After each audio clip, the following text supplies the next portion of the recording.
Today's topic, power of gratitude. I'm here to tell you that gratitude is a key in creation. Gratitude is the only thing you can use to please people to show that you are happy. Note, the spirit does not have flesh. Therefore, whatever living thing like animals, you are taking to your pastor, you are taking to your spiritualist to show appreciation, does not mean that the spirits are the ones eating those flesh animals. Animals, those blood sacrifices, those animals is for to nourish the body of the living. I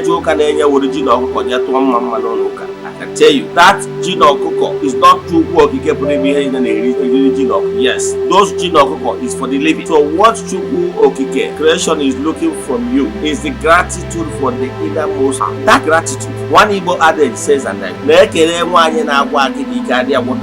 you must learn the power of gratitude. In this today's lecture, I will teach you the importance of gratitude, because gratitude is a key in creation.